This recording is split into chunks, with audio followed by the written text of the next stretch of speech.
Hello, everyone. It is a Wednesday. In fact, it is Wednesday, January 28th, and it's time now for Supernatural News and Parashare right here on the best in paranormal podcasting. I am your host, Tim Dennis, right here on Darkness Radio. And with me on a very special Supernatural News and Parashare is my queen of the paranormal, is my own personal what did I call her last week? Boy, gosh, I'm getting old. I can't even remember my nicknames anymore. Anyways, here she is, ladies and gentlemen, my co-hostess, Malliefox. Mallie, I'm so sorry. I've got a little bit of hospital brain today. I've been to see my and he's doing much, much better. Thank you, everybody, by the way, for all of you who've said prayers for him and put out energy and good thoughts for the recovery of my father. I appreciate that. I'll give you a quick update, and we'll launch into the show here. He's still got quite a bacterial load. He's septic is septic. And I'm not talking about a septic system in your backyard, although he does have a potty mouth on him. God love you, Roy Dennis. But he also, you can laugh at that, Mallie. Yes. But he's got a little bit of an abscess near his spine. He also has an infected L2-3 discs, which is incredibly hard to do. When he fucked up, Mallie, he fucked up good. Yeah. But he's got an infected spine. He also, they removed his toe this past weekend, his big toe, which was the source of the infection. And he has a little bit of gangrene on his chest, which somehow we got to get that off somewhere in here. And he has congestive heart failure. And they took 26 pounds of fluid off of him, Mallie. But that's good. That's good. So, but your prayers are working, your thoughts are working, your good intentions are working, everything's working, and he is slowly getting better. We'll know more. He had a biopsy yesterday. Was it yesterday? As the crow flies, we're recording this on Tuesday. So yes, Monday he had a biopsy on his spine. So we'll know. We should get the results tomorrow or Thursday. You know exactly what we're dealing with the biopsy. So there may be a mixed bag there, which we hope it's not. We just hope it's infection.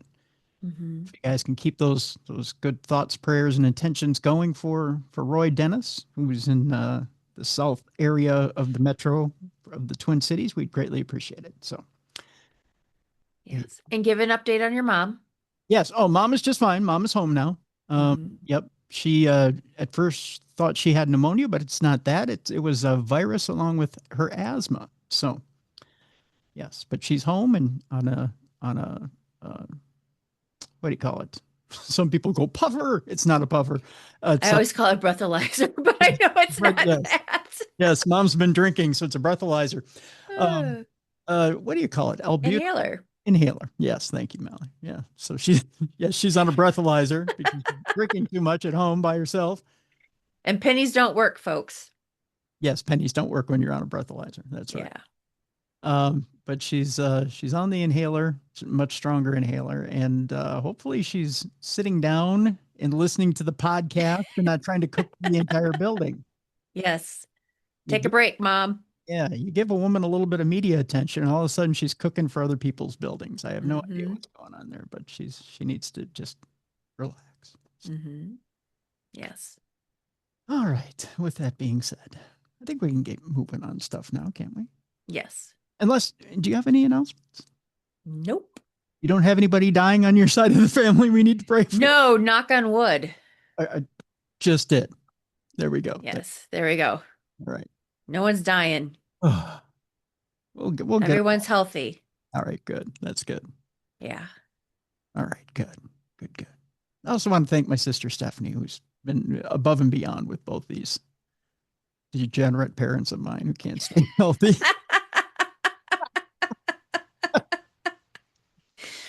She's been a godsend through all this. All right. With that, our parents stress us out. A little bit. You know, it's part of getting older.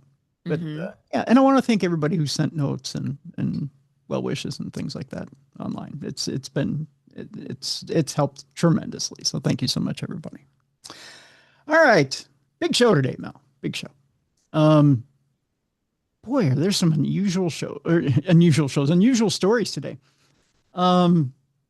little tidbits coming out on the alien side of things of, you think things start to slow down in January and February, like maybe the aliens take a break and go to another planet for a while because it's too cold here. Nope. Nope, nope, nope. In fact, there's an alarming story out there that America's nuclear sites are secretly being invaded by thousands of UFOs. Just a little something to, yeah, Oh, geez. make you a little nervous in January and January, February. Yeah. So, there's that. Also, a Dorito-shaped aircraft was spotted over Area 51 this past week. Oh. Yeah. Usually it's Cheetos that are in shapes of stuff. Yeah, but no, Dorito-shaped It's aircraft. Doritos this time, huh? Yeah, there's one of those. Now, is it one of ours or one of theirs? Yeah, that's the question this week. So we've got that little story out there. And to bring the doom and gloom, we do have some lighter hearted stories here, but just to bring the doom and gloom this week. Yes, I have a little bit of a doom and gloom story for AI. Although I do have a funny one too. Our Pope is warning people of over-affectionate AI chatbots. Oh, man. I don't know what the Pope is doing with an over-affectionate AI chatbot. We'll talk about that later. But maybe, his hands are free at night. I don't know what's going on. He's your cousin, so I know. Well, I don't know what that's saying. I don't know either, but we'll discuss that a little bit later. Also, the Doomsday Clock has moved up. Oh, that's not good. Yeah. Not only that, but there's a connected story to the Doomsday Clock moving up. And that is that there's been a prophecy from an apocalyptic messiah from almost 100 years ago, which may apply to literally modern day, as in this week, having to do with World War III. Oh. Yes, we'll talk about that. I know people go, well, how could you apply a prophecy from 100 years ago to literally this week? Well, we'll tie it all together a little bit later in the program. But then we will lighten things up today, just a smidge, Mel, just a smidge, as our palate cleanser today literally is a palate cleanser. As our friends over in England have had manna fall from heaven, yet they may not want it. We'll talk about the unusual gift that England had wash up on their shore and why it's not necessarily a great gift for them. Okay. Hey, if it washed up on my shore, I'd be all for it. In fact, I'd throw a party and share with everybody. All right. But we'll find out why they're not so keen on it. Gotcha. It's coming up in our palate cleanse. But first, I alluded to it earlier. America's nuclear sites have been secretly America's most sensitive nuclear sites have been secretly invaded by thousands of unidentified flying objects, according to a stunning new report. Crowdsourced platform Enigma revealed to the Daily Mail that there have been more than 2,800 unidentified aerial sightings over 90 U.S. nuclear plants or nuclear weapons facilities over the last 8 decades. That's a lot. Over 8 years, 2,800 unidentified aerial sightings. Somebody wants to know what we're doing. Playing with fire. That's for sure. The new report detailed sightings of objects often described as glowing orbs, discs, spheres, cylinders, or triangles, hovering or flying in precise patterns within 25 miles of these nuclear sites. One of the most recent reports from April of 2025 captured video of a glowing orange ball changing shape while flying over Bear, Delaware, which is located near the Salem Nuclear Power Plant and Hope Creek Nuclear Generating Station in New Jersey. It just kept getting bigger, disappearing. I thought it was just a star at first, or just a plane from a distance. Then I realized it got a lot closer and kept getting closer and bigger. Then it started flashing, the witness described. It wasn't a drone. It wasn't mechanical. It would just actually morph into different shapes. One witness in California from April of 2023 said, after hovering, it arched sideways and disappeared in the blink of an eye. I felt it was observing Diablo Canyon nuclear plant. Oh. Not good. More than 70 of these reports specifically reference UFOs with metallic or reflective surfaces flying over bases in broad daylight during the early dawn hours. So, aliens like to get up early, get their work done, and then, go retire and have a beer. Mm-hmm. I don't know. I'm projecting now. Enigma added that nuclear sites and missile bases in Pennsylvania, North Carolina, and Florida saw the biggest clusters of sightings. So, the vacation states. Yeah. Moreover, these incidents exploded during the mysterious drone surge over the East Coast between November of 2024 and February of 2025. Enigma said many of these sightings described structured, light-emitting objects that pulsed or changed color before disappearing, characteristics that closely resemble those attributed to the unidentified drones reported across the region at the time. One witness near the Salem nuclear power plant claimed that several small objects hovering over the facility seemed to combine into one large UFO in February of 2024. I was coming up to the Salem hospital and saw these 4 lights in a square hovering over the building. It looked like, but the closer I got, they seemed to disappear, the witness revealed. So I started recording, and you see all these little lights going into one big bright one and not coming back out. Okay, that's a little creepy. I'll give that. Although the Pentagon's All-Domain Anomaly Resolution Office, or AARO, is charged with investigating reports of UFOs, the military has maintained that there has never been any physical evidence that proves extraterrestrials or UFOs exist. They can bury their heads a little bit further in the sand here. The new report also detailed how many of the thousands of objects easily violated restricted airspace, raising concerns about how safe America's national security sites really are. All right, so with that, Mel, there's a little bit more to the story, but I tell you what, I'll post this story in the description of the program so you can see the full story from the Daily Mail, which is quite interesting. It's got maps and everything of where these UFOs actually popped up, which is quite intriguing. And they do cluster around the map, especially when you look at the map of like, say, Pennsylvania and where they show up around these nuclear power plants. It's quite interesting. And especially when you look at the national map. I'll give you a quick glance here. When you take a look there as to where they appear. Yeah. Yeah. A lot of clusters. A lot of clusters there. It's very targeted. It's not random at all. It's disturbing. Now you could say, the skeptic and most people would say, well, may not necessarily be a UFO, could be a drone. These could be drones. Now, over the last 80 years, of course, maybe not drones, but could be other countries' aircraft that are surveilling what we're doing. When it comes to nuclear power. Who knows? But it's scary nonetheless. Right. Speaking of scary, Mallie. No, not you, but I'm speaking of scary. I didn't even think that way, but yes. I wanted to clarify. Yeah, thank you. A Dorito-shaped aircraft was spotted over Area 51 and sparked a fresh UFO mystery while doing it. A videographer says he spotted an unusual UFO over the notorious Area 51 military base. The alleged flying object was dubbed a Dorito, which you may not think Doritos are scary. I don't, especially if they're flying towards my mouth. It's delicious, not scary. Yes. But this particular photo right here, you see something. Now, keep in mind, that right there is not scary. Right. But Cool Ranch. Cool Ranch, yes. That's because it's not orange. Yes, it's not orange. It's more of a whitish. Yeah. But when you see something like that coming at you,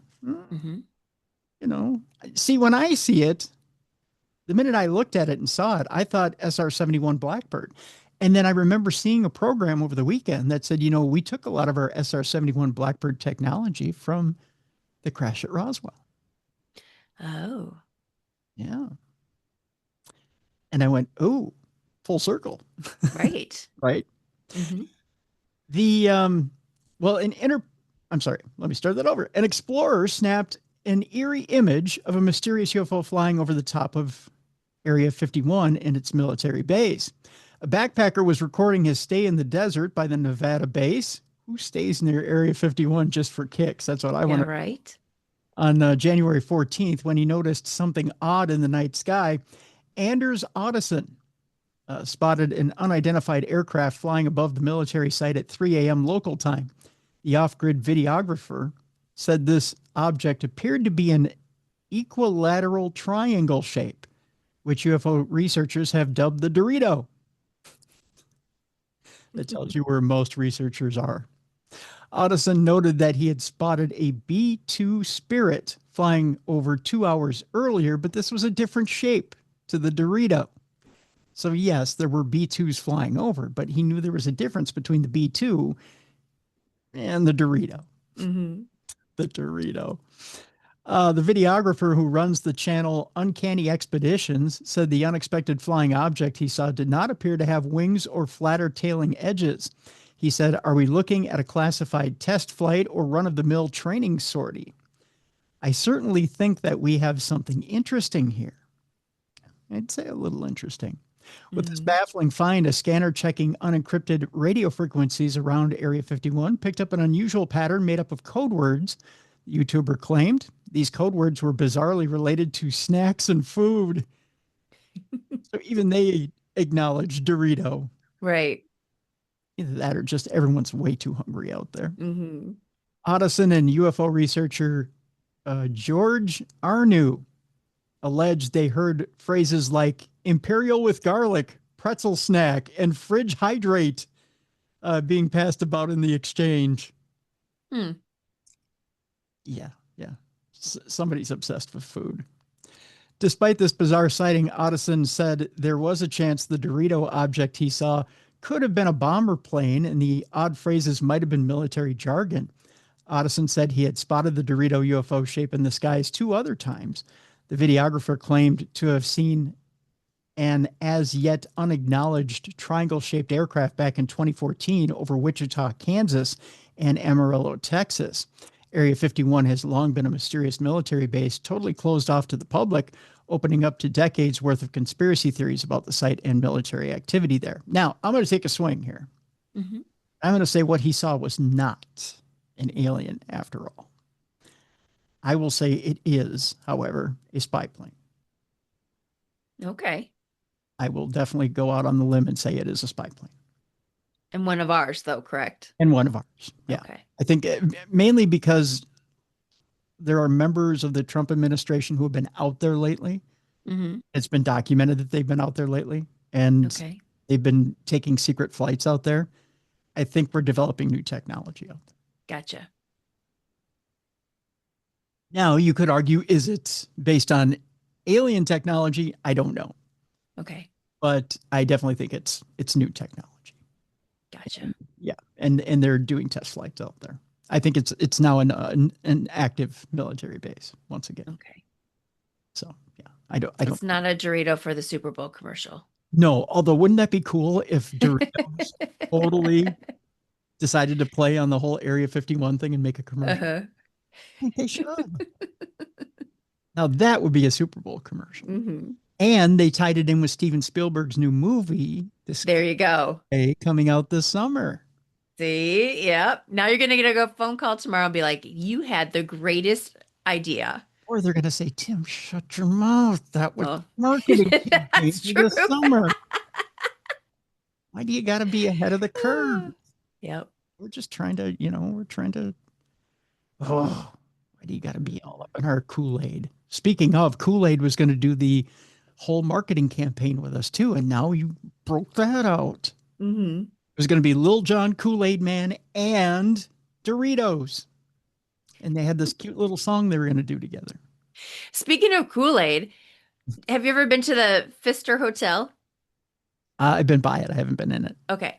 So I stayed there one time, and in our room, I had a spirit from behind go, "Oh yeah," like that. And I thought of the Kool-Aid Man. Did the spirit of Kool-Aid Man go, Yeah, "Oh yeah"? swear to God, I was standing there and like a man's voice. Oh yeah, right behind me. Scared the crap out of me. You could say shit. Go ahead. Okay. It scared the shit out of me. But my first thought was the Kool-Aid Man. Now, did he go, oh, yeah? Or did he go, oh, yeah? Was it Randy Macho Man Savage? No, not Macho Man. Okay. All right. So yeah, no, it was the Kool-Aid Kool-Aid guy. Man. All right. Yeah. Yeah. Yep. Is that weird? Oh, yeah. Oh, yeah. Or could it have been Otis, who's like, oh, yeah. Could have been Otis. There's some inflection points there with the oh, yeah. Yeah. No, it was the oh, yeah. Well, no, that wasn't even. What the hell was that? That isn't Otis. That's a oh, yeah. That is an Otis. Yeah. No, it wasn't that. It was an Otis? No, it was the Kool-Aid Man. It was Kool-Aid Man. Okay. Yeah. Yeah. But yeah. Yeah. It was the strangest thing. We could do oh yes for like half an hour. There's the one from Ferris Bueller. There's a oh yeah. Oh yeah, that song. Yeah. Yep. Oh, yeah. Yeah. You've got all kinds of oh yes you get hit with. Yeah. Yep. Nowhere. So you got to be a discerning oh yeah kind of person to know which one you're getting hit with. Mm-hmm. That's for sure. Mm-hmm. People are like, you can move on to the next story now. Exactly. I'll do that. Mm-hmm. Our next story: the Bank of England must prepare for alien disclosure. Speaking of Steven Spielberg. There we go. Seriously? Yeah. Oh, that's according to a senior analyst. Financial institutions are being urged to prepare for a financial collapse. Oh. By news about alien life. Why would the markets collapse? Because everything else is going downhill.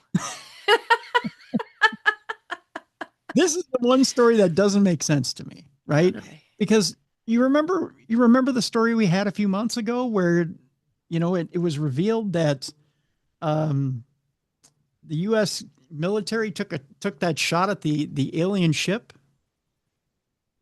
You remember that with the missile? Uh-huh. Okay. Yep. It's reported all over the news. Mm-hmm.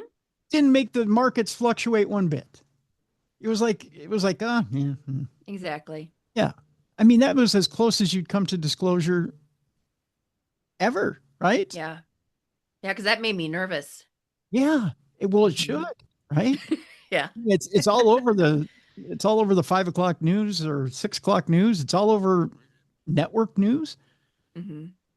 Markets didn't even sneeze at it. It was like, oh yeah, so what? We tried to shoot down an alien craft, and the craft separates and comes back together and keeps flying. And what does Wall Street do? It goes, oh yeah, that's great. All right, let's keep trading. No big deal. Mm-hmm. Right? Well, in this story, it says financial institutions are being urged to prepare for financial collapse triggered by news about alien life. From the outbreak of war to the loss of jobs due to artificial intelligence, there are certainly plenty of tangible threats to the stock market that could bring a financial collapse in the future. But according to Helen McCaw, who is a former senior analyst in financial security at the Bank of England, the one thing that isn't being taken seriously enough is the threat of a collapse prompted by an announcement about the existence of intelligent extraterrestrial life. Here's her quote. The United States government appears to be partway through a multi-year process to declassify and disclose information on the existence of a technologically advanced non-human intelligence responsible for unidentified anomalous phenomena. So, she was reportedly quoted as saying, if the UAP proves to be of non-human origin, we may have to acknowledge the existence of power or intelligence greater than any government and with potentially unknown intentions. McCaw argues that bank chiefs and politicians must do more to prepare for such a scenario. UAP disclosure is likely to induce ontological shock and provoke psychological responses with material consequences. There might be extreme price volatility in financial markets due to catastrophizing or euphoria, and a collapse in confidence if the market participants feel uncertain on how to price assets using any of the familiar method. Okay, but here's the thing. Where are you going to go? So there's aliens from outer space, and they've been coming here for decades,